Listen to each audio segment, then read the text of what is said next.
Bonjour, nous nous retrouvons aujourd'hui pour présenter un second webinaire sur le marché des changes qui se proposera essentiellement de décortiquer la notion de PIP. Le webinaire que nous allons présenter est réalisé par Trader Forex et sponsorisé par le courtier AvaFX. Avant de débuter ce webinaire, je vais me présenter une nouvelle fois. Je m'appelle David Furcage, je suis analyste technique professionnel diplômé et vice-président de la FAT. J'enseigne l'analyse technique à l'Université de Paris-Dauphine. Avant de débuter cette session, nous allons, je dirais comme à l'habitude, commencer par aborder le plan.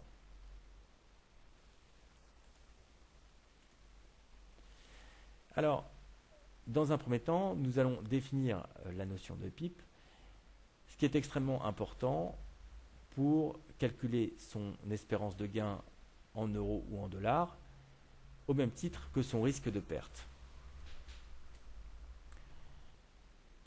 Nous expliciterons dans un second temps ce qu'est la devise de base et la cotation à l'incertain. Dans un troisième temps, nous présenterons quelques modèles économiques de base d'évaluation du taux de change, sans pour entrer dans des considérations de type universitaire. On restera sur des choses très simples. Dans un quatrième temps, nous montrerons à l'aide de graphiques que les paires de devises évoluent parfois de manière coordonnée ou complètement dissymétrique.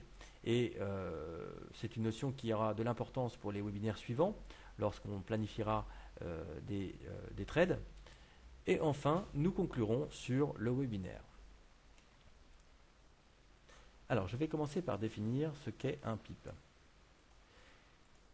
Le mot PIP est un diminutif de Price Interest Point qui désigne la plus petite unité de cotation d'une paire.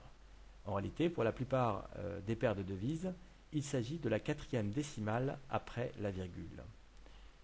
Alors, on va observer un exemple. Si la cotation de l'euro-dollar passe de 1,3800 à 1,3809, la paire a alors progressé de 9 pips, soit la différence entre 1,3809 et 1,38. Alors, une petite remarque additionnelle à ce stade. Vous avez tous pu remarquer que à chaque devise correspond 3 lettres, par exemple EUR pour euro ou USD pour le dollar américain. Eh bien, sachez que la norme ISO 4217 définit des codes en 3 lettres pour chaque devise et à quelques exceptions près, eh bien, les deux premières lettres désignent le pays et la troisième lettre correspond à la première lettre du nom de la devise. Et donc, pour le dollar américain, eh bien, ça nous donne USD.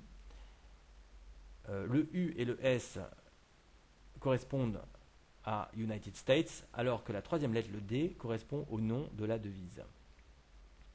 Idem pour CAD et le Canadian Dollar. CA, ici, correspond au mot Canada, alors que la dernière lettre, le D, correspond au nom de la devise, le dollar. Enfin, pour JPY, eh bien, JP correspond à Japan, alors que la troisième lettre correspond au nom de la devise, à savoir le yen.